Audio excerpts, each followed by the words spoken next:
श्रीमद् भगवद गीता यथारूप अध्याय 15 श्लोक संख्या 15 मेरे पीछे दोहराइए। सर्वस्य च अहम हृदि सन्निविष्टः मत्तः स्मृति ज्ञानम अपोहनम च वेदै च सर्वैः अहम एव वेद्यः वेदांतकृत वेदवित् एव च अहम सर्वस्य चाहं हृदि सन्निविष्टो मत्तः स्मृतिर्ज्ञानमपोहनं च वेदैश्च सर्वैरहम् एव वेद्यो वेदांतकृत विददेव चाहम्। सर्वस्य समस्त प्राणियों च तथा अहम मैं हृदय में सन्निविष्टः स्थित मत्तः मुझसे स्मृति ही स्मरण शक्ति ज्ञानम ज्ञान अपोहनम विस्मृति च तथा वेदै वेदों के द्वारा च भी सर्वे समस्त अहम मैं हूँ एवं निश्चय ही वेद्य जानने योग्य ज्ञेय वेदांतकृत वेदांत के संकलन करता वेदवित् वेदों के ज्ञाता एवं निश्चय ही च तथा अहम मैं। अनुवाद एवं तात्पर्य कृष्ण कृपामूर्ति अभय चरणारविंद भक्ति वेदांत स्वामी श्री प्रभुपाद द्वारा। मैं प्रत्येक जीव के हृदय में आसीन हूँ और मुझसे ही स्मृति ज्ञान तथा विस्मृति होती है। मैं ही वेदों के द्वारा जानने योग्य हूँ। निसंदेह मैं वेदांत का संकलन करता तथा समस्त वेदों को जानने वाला हूँ। तात्पर्य परमेश्वर परमात्मा रूप में प्रत्येक जीव के हृदय में स्थित है और उन्हीं के कारण सारे कर्म प्रेरित होते हैं। जीव अपने विगत जीवन की सारी बातें भूल जाता है, लेकिन उसे परमेश्वर के निर्देश अनुसार कार्य करना होता है जो उसके सारे कर्मों का साक्षी है। अतएव वह अपने विगत कर्मों के अनुसार कार्य करना प्रारंभ करता है। इसके लिए आवश्यक ज्ञान तथा स्मृति उसे प्रदान की जाती है, लेकिन वह विगत जीवन के विषय में भूलता रहता है। इस प्रकार भगवान न केवल सर्वव्यापी है अपितु वे प्रत्येक हृदय में अंतर्यामी भी है। वे विभिन्न कर्म फल प्रदान करने वाले हैं। वे न केवल निराकार ब्रह्म तथा अंतर्यामी परमात्मा के रूप में पूजनीय है अपितु वे वेदों के अवतार के रूप में भी पूजनीय है। वेद लोगों को सही दिशा बताते हैं जिससे वे समुचित ढंग से अपना जीवन ढाल सके और भगवान के धाम को वापस जा सके। वेद भगवान कृष्ण विषयक ज्ञान प्रदान करते हैं और अपने अवतार व्यासदेव के रूप में कृष्ण ही वेदांत सूत्र के संकलन करता है। व्यासदेव द्वारा श्रीमद् भागवतम के रूप में किया गया वेदांत सूत्र का भाष्य वेदांत सूत्र की वास्तविक सूचना प्रदान करता है। भगवान इतने पुण्य है कि बद्ध जीवों के उद्धार हेतु वे उसके अन्न के प्रदाता एवं पाचक हैं, उसके कार्यकलापों के साक्षी है तथा वेदों के रूप में ज्ञान के प्रदाता है। वे भगवान श्री कृष्ण के रूप में वे भगवद गीता के शिक्षक है। वे बद्ध जीव द्वारा पूज्य है। इस प्रकार ईश्वर सर्व कल्याणप्रद तथा सर्वदयामयी है। ओम अज्ञानतिमिरन्धस्य ज्ञानञ्जनशलाकया चक्षुरुन्मिलितं येन तस्मै श्रीगुरुवे नमः। श्रीचैतन्यमनोभीष्टं स्थापितं येन भूतले स्वयं रूपः कदा मह्यं ददाति स्वपदान्तिकं। वन्देऽहं श्रीगुरौ श्रीयुतपदकमलं श्रीगुरुन् वैष्णवांश्च श्रीरूपं सागरजातं सहगणरघुनाथामृतं त्वं सजीवं साद्वैतं सावधूतं परिजनसहितं कृष्णचैतन्यदेवं श्रीराधाकृष्णपादान् सहगणललिता श्रीविशाखानितांश्च श्रीकृष्णचैतन्य प्रभु नित्यानंद श्री अद्वैत गदाधर श्रीवासादि गौरभक्तवृंद। हरे कृष्ण कृष्ण कृष्ण हरे हरे, हरे राम राम राम हरे हरे। हरे कृष्णा। तो यहाँ एक अंतिम पंक्ति में लिखते हैं, भगवान कल्याणप्रद है। हाँ, लास्ट में आपने पढ़ा होगा तो एक तात्पर्य में बताया है, सर्व कल्याणप्रद तथा सर्व दयामयी। भगवान जो है सर्व कल्याणमयी, यानी कि सबका कल्याण करने वाले हैं और साथ साथ दयालु है। तो एक प्रश्न कई बार होता है कि अगर भगवान अगर सर्वशक्तिशाली है तो फिर वो दयालु क्यों नहीं है? क्योंकि हम देखते हैं कि दुनिया के अंदर बहुत सारी गड़बड़ी चलती है। हाँ, बहुत सारे दुराचार चलते हैं। तो लोग कई बार प्रश्न पूछते हैं कि अगर भगवान सर्वशक्तिशाली है तो फिर दयालु क्यों नहीं है? क्योंकि हम देखते हैं दुनिया में ऐसे प्राकृतिक सब प्रॉब्लम भी होता है। जैसे अभी एक भूकंप आया इधर वेनेजुला के अंदर। हाँ, भारत में भी पहले गुजरात में भूकंप आया था तो बहुत लोग मर गए, लाखों लाखों लोग बच्चे मर गए। हाँ, सब परिवार बिछड़ गया सब। तो लोग बोलते हैं कि ऐसा हुआ तो क्या भगवान के अंदर दया नहीं है कि ये सब छोटे छोटे बच्चे जो है उनके ऊपर बिल्डिंगें गिर जाती है या युद्ध के अंदर कोई इसको मार देता है। हाँ, और बहुत सारे समस्याएं होती है। तो अगर भगवान दयालु है तो फिर ऐसा क्यों हो रहा है? और अगर भगवान सर्वशक्तिशाली है, हो सकता है कि मान लो कि भगवान दयालु है, मान लिया हम लोगों ने, तो बोलते भगवान दयालु है और ऐसा हो रहा है तो फिर भगवान शक्तिशाली नहीं है। हाँ, वैसा प्रश्न करेगा कि भगवान इतना शक्तिशाली नहीं है। अगर शक्तिशाली होता तो ये सब नहीं होता, ये सब को कंट्रोल कर लेते भगवान। शक्तिशाली का मतलब क्या है कि वो हर चीज अपने नियंत्रण में रखता है। तो यानी कि चलो आप बोलते भगवान दयालु है, ठीक है, मान लिया, मगर हम नहीं मानते कि भगवान शक्तिशाली है। तो क्या ये तर्क जो है थोड़ा सही है कि भगवान एक साथ दयालु और एक साथ सर्वशक्तिशाली हो सकता नहीं है? मगर हमने पढ़ा तात्पर्य में भी कि भगवान सर्व कल्याणप्रद और सर्व दयामयी है। हाँ, सर्वदयामयी है। तो ये हमको समझना होगा क्या है कल्याण और क्या है दया। हाँ, तो ये जो अध्याय है पूरा, ये अध्याय के अंदर भगवान की दया और भगवान का कल्याण, ये सब चीजों का सचोट विस्तार से वर्णन हुआ है। ये अध्याय का नाम है पुरुषोत्तम योग, 15वां अध्याय। हाँ, और ये अध्याय के अंदर भगवान के कार्यकलापों का, जीवों के संबंध में जो कार्यकलाप है उसका बहुत अच्छा वर्णन हुआ है।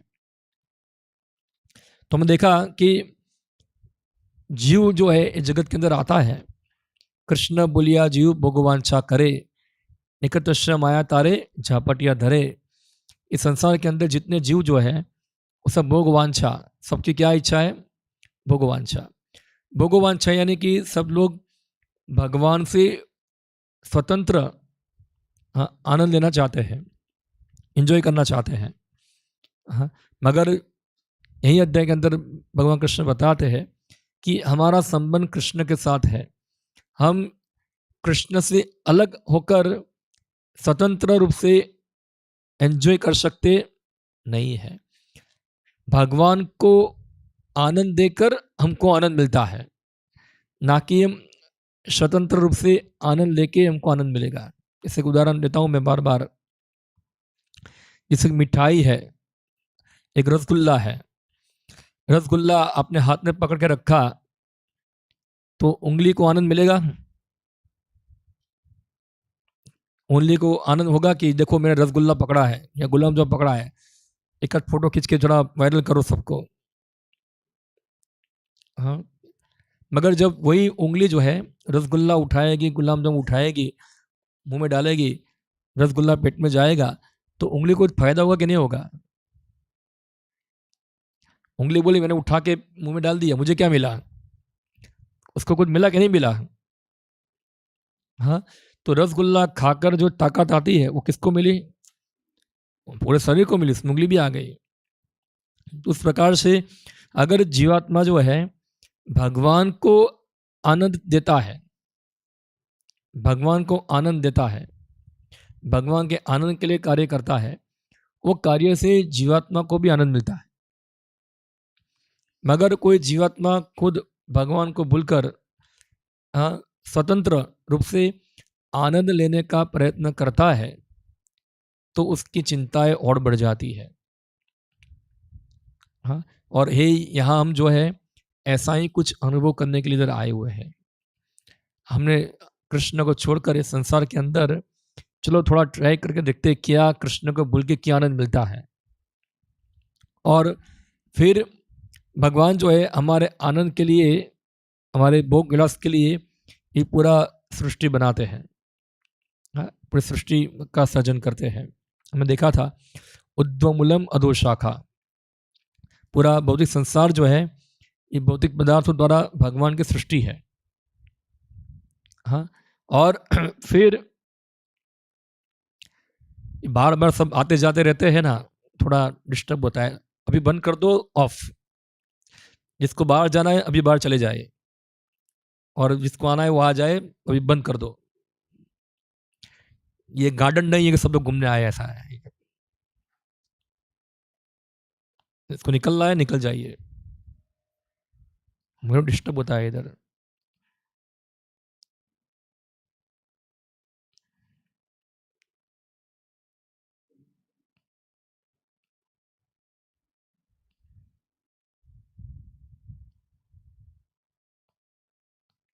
ओके, अभी इसको लॉक कर दो अभी। हाँ, तो हम लोग थे कि जीवात्मा जो है वो भगवान को भूलकर इस संसार के अंदर आता है, तो भगवान उसके भोग के लिए इस संसार का निर्माण करते हैं, पूरा संसार बनाते हैं। और जीवात्मा जो है ये पदार्थों का भोग करने के लिए जब आता है तो ये पदार्थों का भोग भी किस प्रकार करना है वही भगवान सिखाते हैं। तो हम देखेंगे इसके पहले के श्लोकों के अंदर कैसे भगवान जो है सबसे पहले 3 प्रकार के पुरुष अवतार के अंदर भगवान अपना विस्तार करते हैं। सबसे पहला है महाविष्णु, यहाँ आप देख सकते हैं चित्र में है महाविष्णु। पहला जो फोटो है इस तरफ वो क्या है, वो महाविष्णु। तो यानी कि महाविष्णु का कार्य क्या है, सब अपने सांसों के द्वारा अनंत ब्रह्मांडों का सृजन करते हैं, अनंत ब्रह्मांड बनाते हैं, अनगणित ब्रह्मांड। आप देखिए एक सरसों का बोरा होगा, उसमें कितने सरसों के दाने होंगे, आप गिन सकते हैं। इतने अनंत कोटि ब्रह्मांड जो है वो महाविष्णु जो है वो बनाते हैं। तो सोचो कितने जीव हो गए उसके अंदर। हाँ, फिर सभी जीवों को उसके अंदर डालते हैं। फिर वही महाविष्णु जो है अपना दूसरा विस्तार करते हैं गर्भोदक्षय विष्णु के रूप में। और फिर वो क्या करते हैं, वो नेक्स्ट चित्र में है क्या है कि वहाँ फिर ब्रह्मांड के अंदर उनके नाभि से कमल निकलता है और वो कमल के ऊपर ब्रह्मा का जन्म होता है। और एक ब्रह्मा जो है पूरी 14 भुवन का सर्जन करते हैं। हाँ, तो ये हुआ। फिर जो गर्भरक्षा विष्णु जो है वो क्या करते हैं, एक अपना विस्तार करते हैं जिसको कहते हैं शिरोरक्षाय विष्णु। वो क्या करते हैं, प्रत्येक अणु और प्रत्येक जीवों के हृदय के अंदर वास करते हैं परमात्मा के रूप के अंदर। तो इस प्रकार 3 प्रकार से भगवान जो है विस्तार करते हैं। तो ये अध्याय के अंदर खास करके जो परमात्मा के रूप में शिरोरक्षाय विष्णु है उनका वर्णन है। तो थोड़ा हम इसके पहले के श्लोकों के अंदर देखेंगे, हम उसको और अच्छी तरह समझ पाएंगे।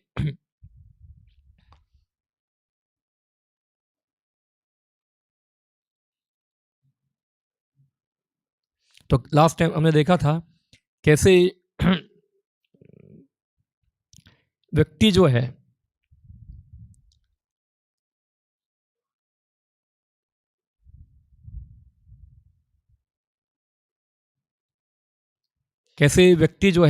अपना शरीर बदलता है और अलग अलग योनि में जाता है, वो लास्ट टाइम हमने चर्चा किया था। और फिर भगवान बताते हैं कि हर व्यक्ति जो है श्लोक के अंदर श्रोत्रम चक्षु स्पर्शनम च रसनम घ्राणम एवच अधिष्ठाय मनश्चायम विषयानुपसेवते। तो क्या भगवान ने, मैंने बताया कि जीव भोग करना चाहता है तो सबसे पहले जीव जो है भगवान के लिए एक शरीर का निर्माण करते हैं, शरीर बनता है। तो यहाँ लिखा है श्रोत्रम यानी कि इसके कान, चक्षु यानी कि आंखें, स्पर्श यानी कि त्वचा, रसनम यानी कि जीभ, घ्राण यानी कि नाक, अधिष्ठाय मनश्चायम और ये मन बीच में है और चारों तरफ क्या है, इंद्रिया है। और फिर जीवात्मा जो है मन और इंद्रियों के माध्यम से विषयानुपसेवते। विषय का मतलब क्या है, थोड़ा हम समझेंगे। तो हर इंद्रियों का अपना अपना एक विषय होता है। जब इंद्रिया उसके विषय के संपर्क में आती है तो उसको लगता है कि मुझे क्या मिला, उसका विषयों का आनंद मिला। जैसे आँख है तो आँख का विषय क्या है, देखना। तो कुछ भी अच्छा सुंदर चीज आएगा, आँख उसको देखने में क्या लेगा, आनंद लेगा। वो सब इनपुट है। हम इसको हमारे जो कंप्यूटर की भाषा में बोलेंगे तो कंप्यूटर में क्या होता है, इनपुट बताया ना आपको, इनपुट। तो इनपुट कहाँ से डालते हैं हम लोग, तो इनपुट डालने का कीबोर्ड है वो भी इनपुट डालते हैं, या तो फिर माउस है, अलग अलग प्रकार से स्कैनर है, सब क्या है, इनपुट। और इनपुट कहाँ जाता है, सब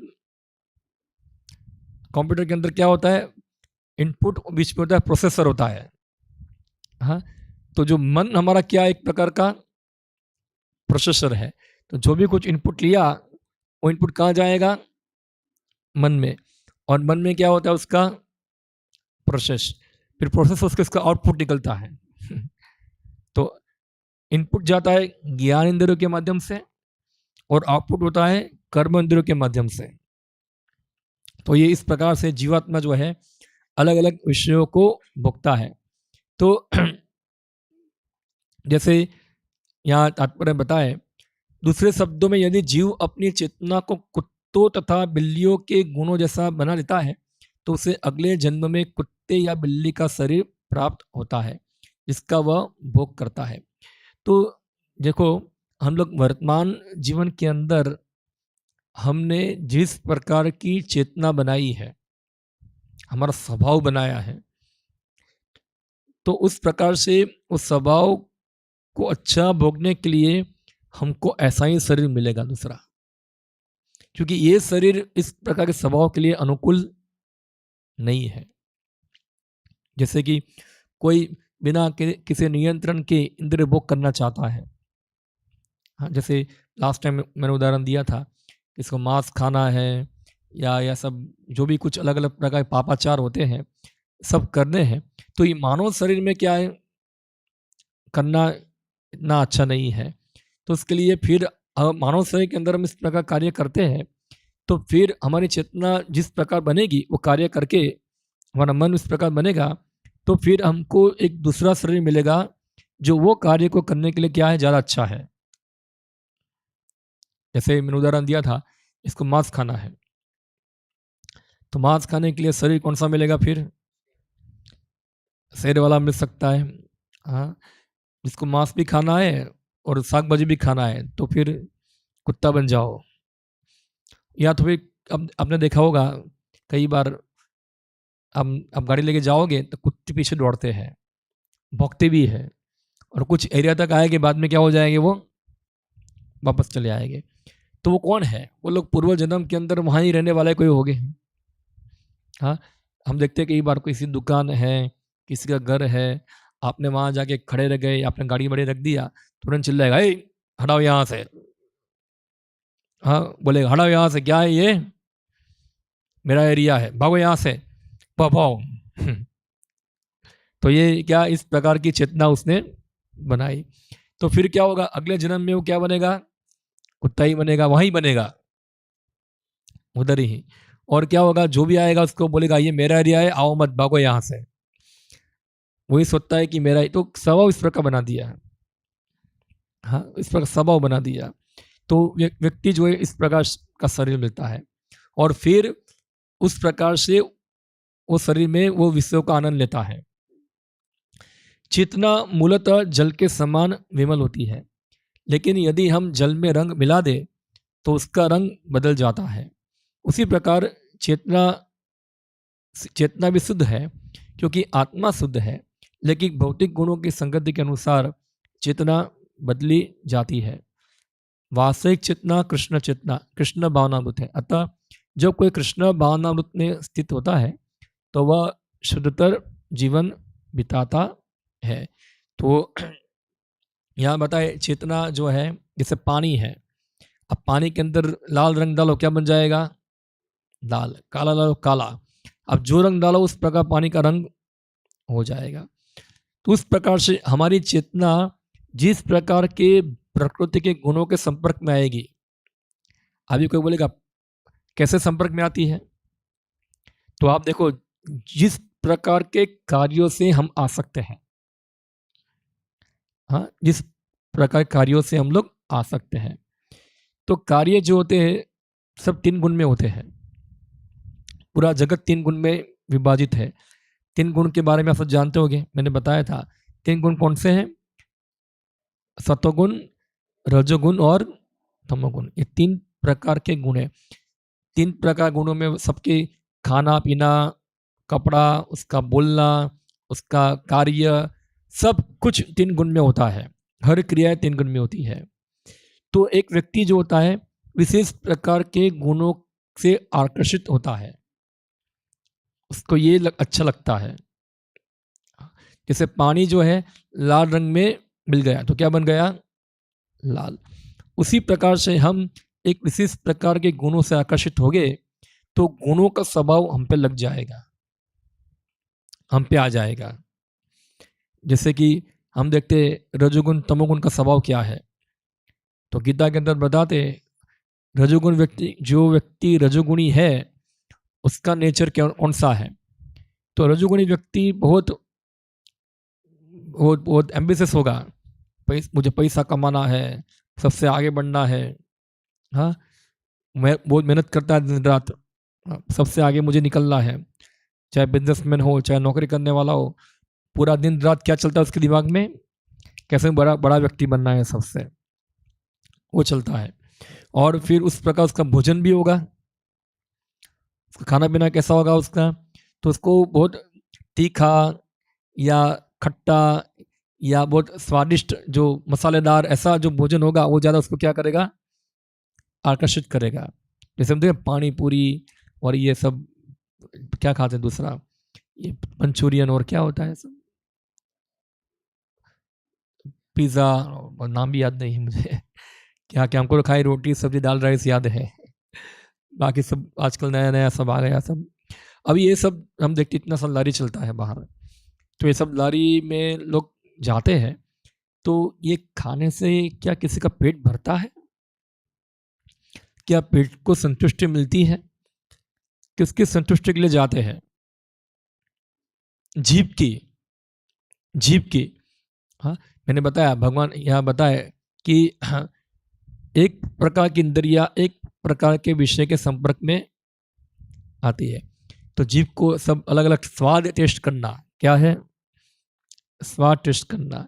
तो उसके लिए वो कभी ये खाया कभी वो खाया। अब देखते हैं कई बार व्यक्ति बहुत खाका करते हैं।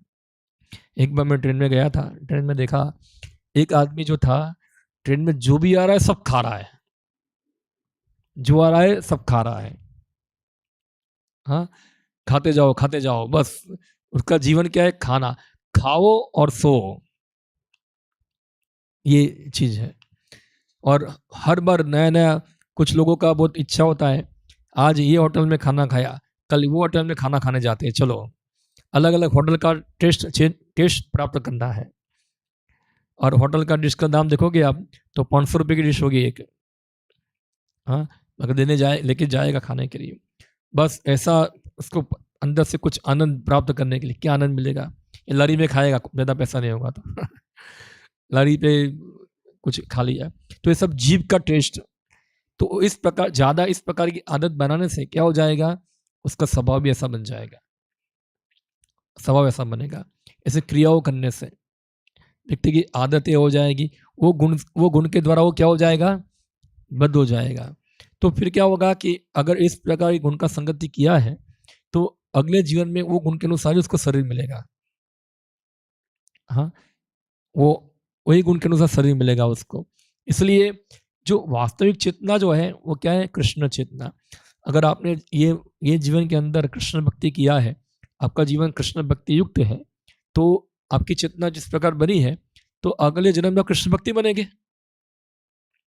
अगर आप चलो ये जन्म में भगवत धाम प्राप्ति नहीं किया तो अगले जन्म में आप कृष्ण भक्त बन के ही पैदा होगे, क्योंकि आपकी चेतना क्या है, कृष्ण भक्ति युक्त है। हाँ, मगर हमारी चेतना अलग अलग प्रकार की इच्छाएं से भ्रमित है, तो क्या होगा, वो इच्छा के अनुसार, हमारे कर्म के अनुसार हमको अन्य सब शरीर प्राप्त होंगे।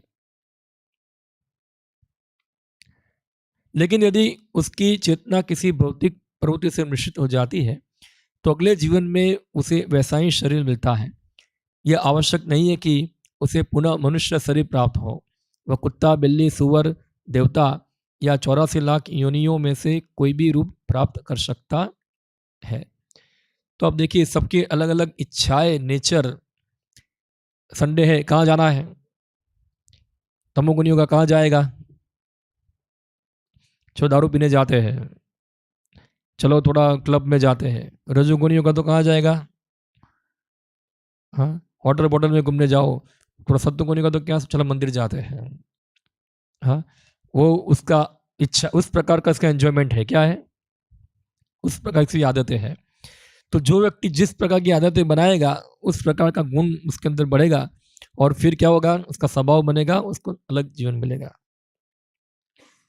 फिर भगवान बताते हैं मूर्ख ना तो समझ पाते हैं कि जीव किस प्रकार अपना शरीर त्याग सकता है, न ही वे यह समझ पाते हैं कि प्रकृति के गुणों के अधीन वह किस तरह के शरीर का भोग करता है। लेकिन जिनकी आंखें ज्ञान से प्रशिक्षित होती है वह यह सब देख सकता है।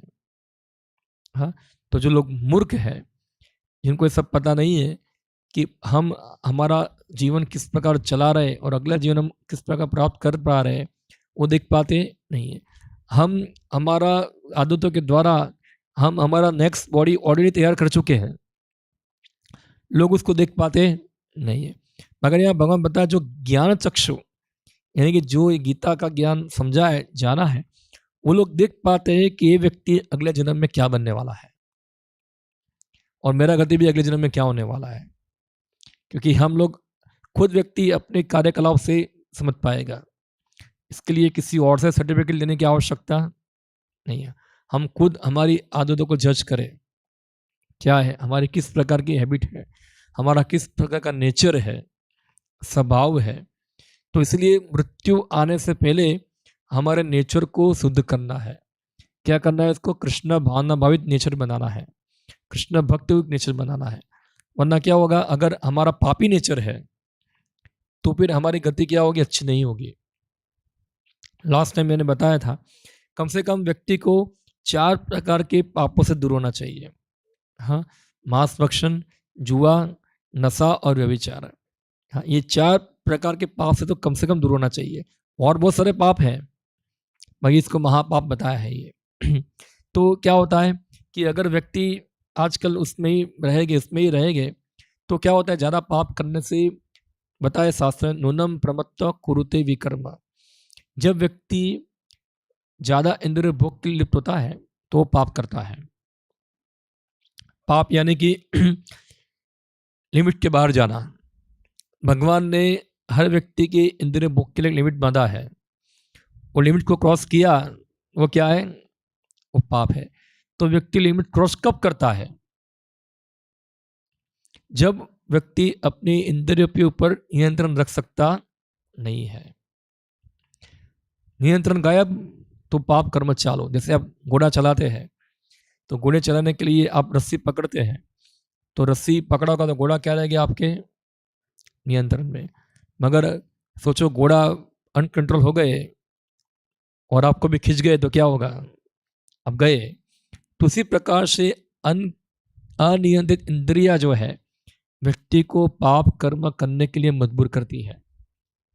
और यही प्रश्न जो है वो अर्जुन ने भगवान कृष्ण को पूछा था, हाँ, कि कोई व्यक्ति पता नहीं क्यों पाप करने के लिए क्यों उसके अंदर इच्छा हो जाती है। अनिच्छन विवास ने जायते बलादीव, ऐसा लग रहा है कि सब बलपूर्वक कोई व्यक्ति इसको पाप में लगा रहा है, बलपूर्वक लगा रहा है, कोई फोर्स काम करता है उसके पीछे। तो भगवान बताया इसका कारण क्या है, कामेश क्रोधेश रजोगुण समुद्भव महासनो महापापमा विधि अनम वेरी नाम। उसका कारण है अनियंत्रित इच्छाएं। क्या है, अनियंत्रित इच्छाएं। और यह अनियंत्रित इच्छाएं है कहां से पैदा हुई है, रजोगुण में से। हाँ, तो जो व्यक्ति ज्यादा रजोगुणी है, रजोगुणी कौन व्यक्ति है, जो अपनी इच्छाओं पे ऊपर कंट्रोल रखता नहीं है। तो हम देखते हैं आज व्यक्ति को जबरदस्ती अनियंत्रित बनाया जाता है। आप यहां से बाहर निकलो, आगे तक सिटी में जाओ, रोड के ऊपर आपको कितने बिलबोर्ड मिलेंगे, सब एड दी होगी। सब एड में क्या बताया है, ये खरीद लो, ये खरीद लो, वो खरीद लो, फलाना ले लो, ये ले लो। सभी एड का बॉक बैंडिंग आपके ऊपर हो रहा है। आपको इच्छा नहीं है मगर आपको बार बार टॉर्चर करते करते करते करते क्या है, आपके अंदर वो इच्छा पैदा करते हैं कि आपको ये चाहिए, वरना क्या होगा, ललचाते हैं आपको, क्या करते हैं, और आपके अंदर वो चीज प्राप्त करने की इच्छा जगाते हैं, जबकि आपको नहीं है वो इच्छा, मगर क्या है, आपको अंदर जगाया जाता है। अभी पहले तो बिलबोर्ड था, अभी तो क्या आ गया है, साथ में फोन आ गया है। तो फोन के अंदर क्या होता है, हाँ, सब ऐड आती है, आइडिया आती है ना, सब लोग सब सब रील आएगी, सब ऐड आएगी। तो सब क्या है, आपको सब अंदर से बार बार क्या कर रहा आपको कर रहे हैं, वो अंदर ललचा रहे हैं कि ये करो, वो करो, फलाना करो, ढिकना करो। इससे क्या हो जाता है कि आपका मन और आपकी इंद्रिय क्या हो जाती है, अनियंत्रित। अनियंत्रित फिर आप सोचोगे यार हमारे घर में एसी है मगर पुराना है, चलो नया एसी लेते हैं। गाड़ी है पेट्रोल वाली, अभी इलेक्ट्रिक निकली है, चलो इलेक्ट्रिक लेते हैं। हाँ, या तो चलो हम लोग कुछ आज ये खरीदते हैं, वो खरीदते, फलाना ढिकना, नाना प्रकार की वस्तुएं जो हमारे पास है। Why I don't know. मैं अपने आप को नियंत्रित करने का प्रयत्न कर रहा हूँ मगर मुझे जबरदस्ती नियंत्रित करा रहे हैं सब लोग। तो इस प्रकार से हम देखते हैं कि व्यक्ति कितने पागल हो जाते हैं। जब व्यक्ति अनियंत्रित इच्छा हो जाती है तो फिर वो पाप कर्म की ओर लग जाता है। हाँ, इतना सारा लोग पापाचार चल रहा है, क्यों, व्यक्ति की इच्छाएं कंट्रोल में नहीं है। वो कोई अपने दिमाग पे, क्योंकि इच्छाएं कंट्रोल में नहीं होगी तो मन कंट्रोल में नहीं होगा, और बुद्धि क्या हो गई है, भ्रष्ट हो गई है। भगवान बताते हैं गीता के अंदर, जब व्यक्ति की भौतिक इच्छाएं अनियंत्रित होगी तो उसका मन कंट्रोल में रहेगा नहीं, और मन कंट्रोल में नहीं होगा तो बुद्धि क्या होगी, बुद्धि भ्रंशात, स्मृति नाश हो, बुद्धि नाश हो जाएगी उसकी। क्या अच्छा है क्या बुरा है कुछ समझ पाएगा नहीं। आप देख सकते हैं कभी सुबह एक न्यूज़पेपर देखो न्यूज़पेपर के अंदर आपको ऐसी घटनाएं मिलेगी तो लोग क्या क्या करते हैं, आपको लगे क्या क्यों किया उसने। अब ये घटना पढ़ा मैंने, एक 20 साल की लड़की ने एक लड़के को मार दिया धक्का देके पुणे के अंदर। हाँ, उसका एंगेजमेंट हुआ था, धक्का देके मार दिया उसको। हिम्मत, उसके अंदर हिम्मत भी आ गई इतनी, क्या है, उसको पूरा प्लानिंग करके ले जाना उधर पहाड़ के ऊपर, पहाड़ पे ले जाओ और उसको फिर सेल्फी खिंचाने के बहाने वहाँ खड़ा करो और फिर धक्का दे दो, फिर से उसको मार दिया। और मारने के बाद बोलती भी नहीं कि मैंने मारा है, फिर से रोना धोना चालू कर दिया। और कितना कितना व्यक्ति अनकंट्रोल हो जाता है। अब देखो कितना कितना डेमोनिक बन जाता है वो, कितना आसुरिक हो जाता है। क्यों? अनियंत्रित इच्छा है सब। क्या है? अनकंट्रोल इच्छा है सब। तो ये क्यों होता है? क्योंकि वो गुणों के प्रभाव में है, गुणों के प्रभाव में है। तो इसलिए ऐसे लोग देख पाते नहीं कि उनका अगला स्थिति क्या होने वाला है, मगर जो ज्ञान चक्षु है वो देख पाते हैं कि इसका गति क्या होगा। हाँ, तो ये भगवान यहाँ बताते हैं। थोड़ा हम पढ़ते हैं तात्पर्य, अच्छा तात्पर्य लिखा है। ज्ञान चक्षुषा शब्द अत्यंत महत्वपूर्ण है।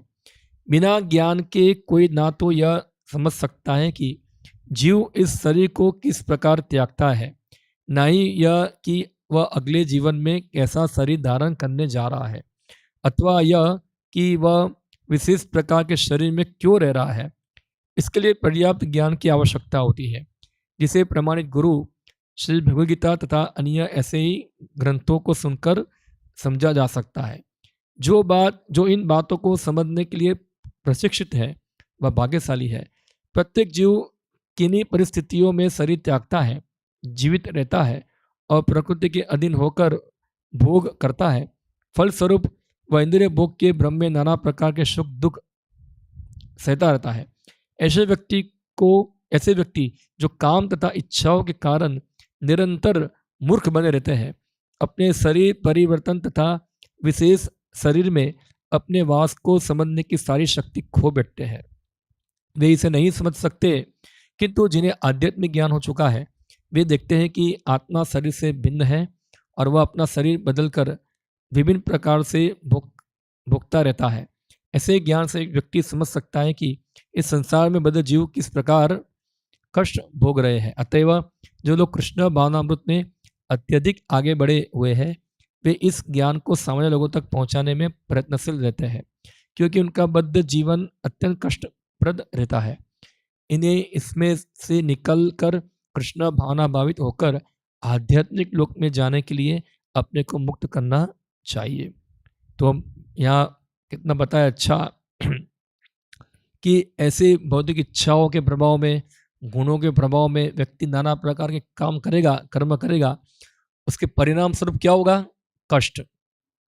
इसमें उदाहरण दिया, वो लड़की ने धक्का मार दिया, लड़का मर गया, अब इसकी उम्र खाली 20 साल है, अब इसका जीवन क्या? उसका जीवन क्या? कितना मन के अंदर कष्ट अनुभव होता होगा उसको। जब तक वो जिंदा रहेगी तब तक ये भार लेके घूमेगी। हाँ, वो भार हल्का हो पाएगा नहीं, चाहे वो जेल के अंदर सजा भुगत लेके आया है 10 साल 20 साल 30 साल, ये सिर के ऊपर कितना बड़ा बोझा लेके घूमेंगे। हाँ, उसका रिएक्शन कितना आएगा कोई देखता नहीं है। तो इस प्रकार से हम देखते हैं कि व्यक्ति कितना इससे व्यक्ति डिप्रेशन में आ जाएगा, या तो वो फिर लास्ट में क्या सोल्यूशन उसका क्या होगा? चलो मैं ही मर जाता हूँ, सुसाइड कर लेता हूँ, सब खत्म हो जाएगा। तो और समस्या बढ़ जाएगी उससे, और समस्या बढ़ेगी, उसकी समस्या खत्म होगी नहीं। तो ऐसे तो बहुत सारे लोग हैं दुनिया में, खाली एक नहीं, हम लोग भी एक ऐसे में से ही एक है। हम लोगों ने पूर्व जन्म में ना जाने कैसे कार्य किए होंगे उनको पता नहीं है, और इसके परिणाम स्वरूप हम भी एक बोझा लेके घूमते हैं हमारे सिर के ऊपर। हाँ, जो कर्मों का रिएक्शन फल लेके घूम रहे हैं हम लोग। हाँ, और तो इससे निकलना बहुत जरूरी है। हाँ, कई बार व्यक्ति इतना डब जाता है, उसको लगता है कि अभी बाहर निकले कोई रास्ता नहीं है, मगर रास्ता है, होप है। अभी मानव शरीर में हमारे लिए एक आशा की किरण बनी हुई है। अगर हम भगवान कृष्ण की शरण में जाते हैं, भगवान बताते हम त्वाम सर्व पापे भ्यो मोक्षयिष्यामि मा शुच, मैं सब प्रकार के पापों को माफ कर दूंगा, खत्म कर दूंगा। हाँ, कोई ऐसा पाप नहीं है जो भगवान क्षमा कर सकते नहीं है, वरना आप सजा भुगत लो, वो आप जो जो आप लेके घूम रहे सिर के ऊपर डिप्रेशन, वो जाएगा नहीं। जब तक आप भगवान कृष्ण के शरण में जाएंगे और कृष्ण की सेवा करना आरंभ करेंगे, तो भगवान जो होंगे ये सब क्या करेंगे, सब रिएक्शन खत्म कर देंगे। जैसे इस श्लोक के अंदर पढ़ा कि मेरे द्वारा ही ज्ञान और विस्मृति आते हैं। तो जो आप किया है भगवान क्या कर दे, उसका भुला देंगे, विस्मृति कराएंगे उसकी। हाँ, अगर सोचो भगवान सब हमने जो पाप किया उसकी स्मृति हमको करा दे तो क्या होगा,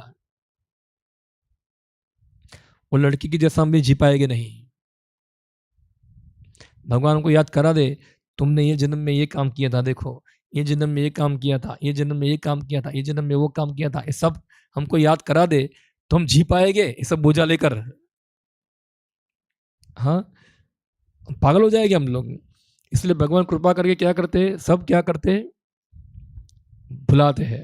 सब भुला दिया, सब भूल जाओ, नया चैप्टर चालू करो अभी। हाँ, मत स्मृति ज्ञानम उपवनम च, उपवनम सब भुला दिया। तो इस प्रकार से फिर भगवान जो है हमको नया जीवन हमारा होता है, कृष्ण भक्ति युक्त जीवन, जो जीवन में ऐसा कोई प्रकार की गंदगी नहीं है, एकदम प्योर जीवन है ये, रियल जीवन है ये। तो ये क्या है, ये यहाँ देखते हैं। फिर भगवान बताते हैं आत्मा साक्षात्कार को प्राप्त प्रयत्नशील योगी जन यह सब स्पष्ट रूप से देख सकते हैं, लेकिन जिनके मन विक्षिप्त नहीं है और जो आत्मा साक्षात्कार को प्राप्त नहीं है, वे प्रयत्न करके भी यह नहीं देख पाते कि क्या हो रहा है। हाँ, हमारे जीवन में बहुत सारी उथल पाथल होती है, क्यों हो रहा है मेरे साथ ये, हम प्रश्न करते हैं मेरे साथ ऐसा क्यों हो रहा है, तो उसका उत्तर हमारे पास नहीं है, क्योंकि हमको ज्ञान नहीं है। हमारे जीवन में जो भी कष्ट हमको मिल रहा है, सभी कष्टों के कारण हम खुद हैं। हम क्या है, हम खुद हैं।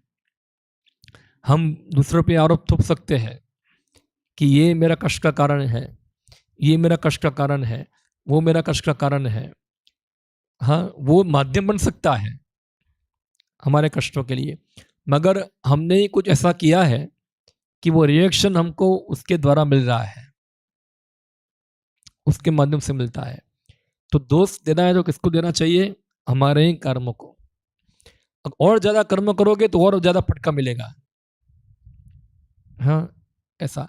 इसलिए अभी हमको चाहिए हमारे कार्य को सुधारे। कार्य को सुधारना यानी कि कृष्ण भावना भावित कर्म करना। नहीं करेंगे तो और कष्ट भोगना होगा, अभी तुम भुगत रहे और भुगतना पड़ेगा आगे जाके। तो ये जो मूर्ख व्यक्ति जो होता है वो सब देख पाता नहीं है। फिर आगे बताते हैं, अभी भगवान बताते हैं सूर्य का तेज जो सारे विश्व के अंधकार को दूर करता है मुझसे निकलता है, चंद्रमा तथा अग्नि का तेज भी मुझसे ही उत्पन्न होता है। अभी भगवान ने हमको यहाँ रख दिया, तो जो जो जीवन के लिए जो जो आवश्यक वस्तुएं हैं भगवान बोलते हैं वो सब मैं ही देता हूँ। तो मैंने बताया था पहले कि भगवान सर्व कल्याणप्रद और सर्वदयामयी है, तो हमारे लिए जो जो आवश्यक चीज है भगवान ने उसको बना दिया है। यहाँ भगवान बताते हैं सूर्य का तेज, चंद्रमा, अग्नि, ये सब मेरे से क्या है, उत्पन्न होते हैं। रात सुबह सूर्य और रात होगी तो चंद्रमा। अभी तो सब पावर आ गया, मगर आप कोई गांव में रहता होगा उनको पता होगा कि अभी कल, आज भी कल पूर्णिमा है, आप आज या कल रात को आप जाओ खेत के अंदर, आप पुस्तक पढ़ सकते हैं, क्या है, इतना प्रकाश होगा, आप देख सकते हैं हर चीज स्पष्ट। आजकल तो पूर्णिमा क्या है कुछ पता चलता नहीं है, कुछ दिखता नहीं ऊपर। हाँ, मगर गाँव में लोग जो होते हैं वो समझ पाते हैं कि आज क्या है, चंद्रमा को देखकर आज पूर्णिमा है। उनको अमावस्या और पूर्णिमा दोनों का ज्ञान होगा। अमावस्या होगी तो कुछ दिखेगा नहीं आपको, वो तारों का प्रकाश होगा, क्या होगा, बहुत सारे तारे देखो आकाश में आपको दिखेंगे, और वही तारों के प्रकाश से आप देख पाते हैं अंधकार के अंदर भी। पता नहीं आपको खेत का अनुभव है कि नहीं है, जिनका अनुभव होगा वो देखा होगा उन्होंने, वो छोटे छोटे तारे इतने दूर है, वहीं तारों के प्रकाश से आप सामने क्या है वो देख सकते हैं, थोड़ा बहुत आपको दिखेगा, वरना पूरा अंधेरा अंधेरा हो जाएगा। और पूर्णिमा होगी तो एकदम स्पष्ट लगता है कि सफेद कलर की चादर बिछाई है खेतों के अंदर, हाँ, चांदनी पूरी बिखरी हुई है। और अभी जो खासकर समर के अंदर ये जो गर्मी होती है, उसके अंदर ये पूर्णिमा का प्रकाश होगा, आपको क्या लगेगा, एसी से भी अच्छा, एसी से भी अच्छा, क्योंकि जो चंद्रमा का प्रकाश जो है वो प्रकाश वनस्पति पे गिरता है, सब चीज़ों पे गिरता है, उससे क्या होता है, उसके अंदर पोषण तत्व बनते हैं, रस बनता है, जो हम खाते हैं उससे हमको शक्ति मिलती है। तो चंद्रमा का प्रकाश हमारे शरीर पे भी गिरेगा तो उससे हमको भी शक्ति मिलेगी। चंद्र सूर्य दोनों का प्रकाश है, दोनों से अलग अलग शक्ति मिलती है। मगर आजकल तो क्या है, चंद्रमा का प्रकाश तो सब भूल गए हैं, कोई बाहर सोना सब भूल गए, अभी सब क्या है 10 बाय 10 के रूम के सो जाते हैं और आपका अब चंद्रमा के प्रकाश में सोएगी भी तो आपका हेल्थ भी क्या रहेगा, बहुत अच्छा, आपको नींद भी अच्छी आएगी और आपको थकान भी महसूस नहीं होगी। गांव के लोग बाहर सो जाते हैं ना, छत के ऊपर, हम लोग भी सो जाते हैं छत के ऊपर, हमारे यहाँ हम लोग सो जाते हैं, अब पूरा आपको एकदम अच्छा नींद आएगा, कोई टेंशन नहीं।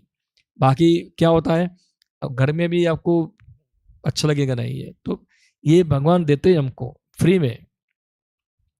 फिर आगे बताते हैं, मैं प्रत्येक लोक में प्रवेश करता हूं और मेरी शक्ति से सारे लोग अपनी कक्षा में स्थित रहते हैं।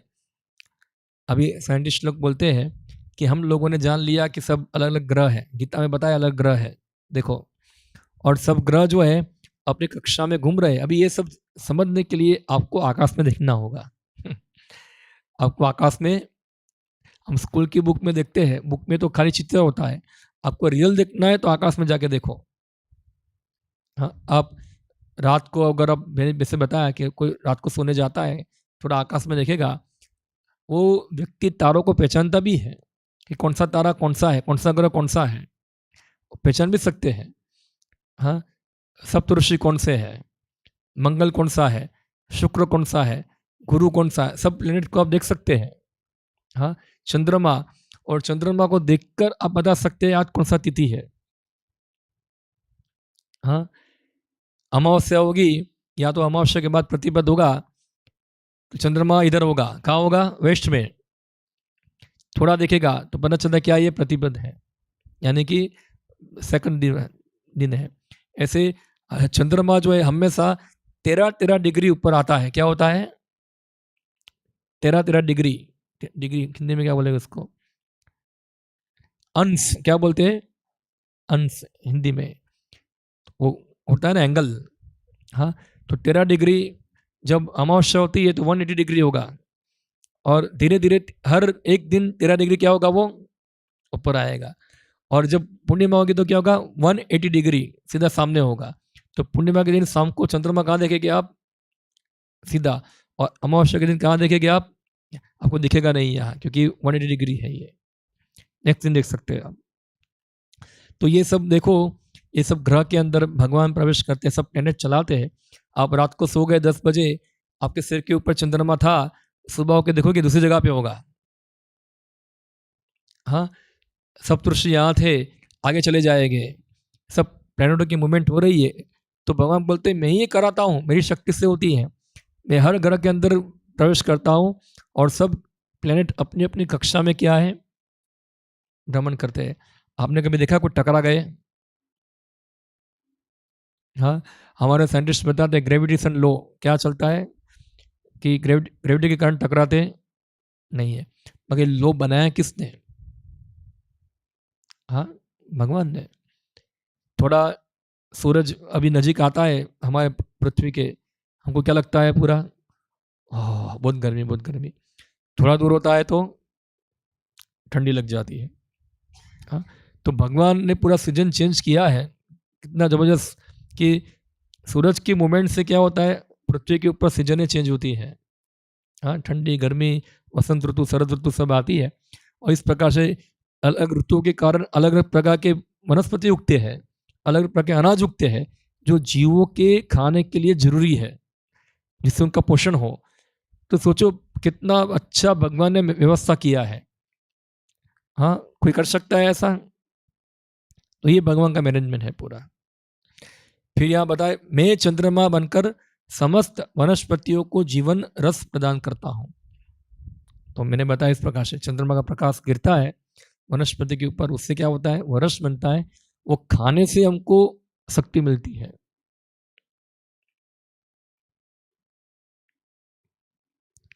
फिर अहम वैश्वानारो भूत्वा प्राणिनाम देहम आश्रित प्राणपान समायुक्त पाचाम्यम अन्नम चतुर्विधम। तो भगवान बताए, मैं वैश्वनार, एक अग्नि है पेट के अंदर। अभी बोलेगा पेट के अंदर अग्नि है? हाँ, पेट के अंदर क्या होता है? अग्नि। आप जो भी खाते हैं वो अंदर जलता है, क्या है? गर्म होता है। तो आप देखो हमारे साइंटिस्ट लोग बोलते हैं एसिड, क्या है? सब एसिड क्या है? गरम गरम होते हैं ना, उसके अंदर अग्नि है। अब जो भी कुछ खाया पेट में गया तो सब उसके ऊपर सब सिक्रेशन जो होता है, एसिड जो होता है, सब क्या है इसके ऊपर, इसके अंदर मिक्स हो जाता है। वो एसिड के कारण क्या है, वो खाना जलता है, पचता है। अगर किसी के अंदर अग्नि कमजोर है तो फिर उसका पाचन शक्ति इतना ज़्यादा होगा नहीं, क्योंकि इसका अग्नि कमजोर है। तो पाचन शक्ति को बढ़ाने के लिए फिर क्या करना पड़ेगा कि जो उस प्रकार अग्नि बढ़े पेट के अंदर, इस प्रकार का कुछ खट्टा या कोई एसिड बढ़ा है ऐसा कुछ खाना पड़ेगा। जैसे आप भोजन के बाद क्या पीते हैं? छाछ। छाछ क्या है? खट्टा, एक एसिड है। पेट में जाके क्या करेगा वो पचाने में क्या करेगा? मदद होगा। हाँ, खट्टा कुछ चीज खाते हैं, अलग अलग होती है जो शरीर को अन्न पचाने में मददरूप होता है। तो भगवान बताए, मैं ही वैश्वनार नाम अग्नि हूँ जो 4 प्रकार के अनाज को पचाते हैं। कितने? 4 प्रकार के। चतुर्विध श्री भगवत प्रसाद। चतुर्विध, कुछ खाना जो होता है हम चबा के खाते हैं, जैसे रोटी सब्जी, क्या है हमको चबाना होता है। कुछ चीज को चूसना होता है, जैसे भी आम के सीजन है, पहले हम खाते थे ऐसे अभी तो नहीं खाते, पहले बचपन में सब खाए हो गया। ऐसा ऐसा करेंगे, चूसेंगे, कुछ चीज चूसना होता है। हाँ, और कुछ चीज निकल जाना होता है। हाँ, तो ऐसे 4 प्रकार से, एक चौथा भूल गया कैसे खाते हैं, इन्हें लिखा होगा शायद अंदर। हाँ, मैं पढ़ता हूँ। आयुर्वेद शास्त्र के अनुसार आमाशय पेट में अग्नि होती है जो वहां पहुंचे भोजन को पचाती है। जब यह अग्नि प्रज्वलित नहीं रहती तो भूख नहीं लगती, और जब यह अग्नि ठीक रहती है तो भूख लगती है। आप बोलते हैं ना भूख लगा है, तो अंदर अग्नि क्या है? जल रहा है, इसको चाहिए कुछ खाने के लिए, डालो तो अंदर क्या होगा? शांत होगा, वरना क्या हो? जलेगा। और जो नहीं खाते, भूख लगती है तो फिर क्या करेगा? वो गैस पैदा करेगा। हाँ, तो और उससे क्या होगा? हमारा शरीर और स्वास्थ्य बिगड़ेगा। तो और अग्नि नहीं है और डाला तो क्या होगा फिर? तो फिर उल्टी होना चालू हो जाएगा, कुछ पचेगा नहीं। कभी कभी जब मन अग्नि हो जाती है तो उपचार की आवश्यकता होती है। जो भी हो, यह अग्नि भगवान का प्रतिनिधि स्वरूप है। वैदिक मंत्रों से भी पुष्टि होती है कि परमेश्वर या ब्रह्म अग्नि रूप में आमाशय के भीतर स्थित है और समस्त प्रकार के अन्न को पचाते हैं। हाँ, चूंकि भगवान सभी प्रकार के अन्न के पाचन में सहायक होते हैं, अतः वह जीव भोजन करने के मामले में स्वतंत्र नहीं है। जब तक परमेश्वर पाचन में उनकी सहायता नहीं करते तब तक खाने की कोई संभावना नहीं है। इस प्रकार भगवान ही अन्न को उत्पन्न करते हैं, वही पचाते हैं, और उनकी ही कृपा से हम जीवन का आनंद उठाते हैं। वेदांत सूत्र में भी उसकी पुष्टि हुई है। शब्दाभिभ्यो अतः प्रतिष्ठानाच्च, भगवान शब्द के भीतर, शरीर के भीतर, वायु के भीतर, यहाँ तक कि पाचन शक्ति के रूप में आमाशय में उपस्थित है। अन्न 4 प्रकार का होता है, कुछ निगले जाते हैं, कुछ चबाए जाते हैं, कुछ चाटे जाते हैं और कुछ चूसे जाते हैं। भगवान सही प्रकार के अन्नों की पाचक शक्ति है। तो मैं भूल गया कौन सा, चाटने वाला, वो भूल गया। तो इस प्रकार से ये अन्न जो है भगवान ही अन्न पैदा करते हैं। चंद्रमा का प्रकाश डाल के क्या होता है, वनस्पति में सब अनाज उत्पन्न होता है, हम ही फिर उसको खाते हैं, पचाते हैं, और निकलता भी उनकी कृपा से ही है। अगर वो भी नहीं हुआ तो क्या हो जाएगा, वो समस्या है वो भी एक। हाँ, डालना आसान है मगर फिर वो पचा के सब मल त्याग करना, वो क्या है, वो भी आजकल वो मुश्किल है। वही भगवान की कृपा होगी तो होगा वरना उसकी बीमारी हो जाती है फिर। तो ये सब चीज है। फिर अभी श्लोक आता है, भगवान बताए कि मैं सबके हृदय में निवास करता हूँ और मेरे द्वारा ही स्मृति ज्ञानम और क्या होता है, उपमोहनम। तो आप देखो कि आप सुबह उठते हैं, सुबह उठते ही आपको क्या करना है क्या नहीं करना है, इस सब ज्ञान कहाँ से आता है, कौन देता है आपको, भगवान देते हैं। वरना सोचो आप सुबह उठ के भूल गए मैं कौन हूं तो क्या होगा, आपको पागल बोलेगा आपको ये इसने अपनी आदत खो दी, मुझे ये काम करना है, ये काम बाकी है, तो वही कराते हैं और वही बुलाते भी हैं। अगर वो बुलाएंगे नहीं तो हम जी नहीं पाएंगे। मैंने बता दिया आपको पहले,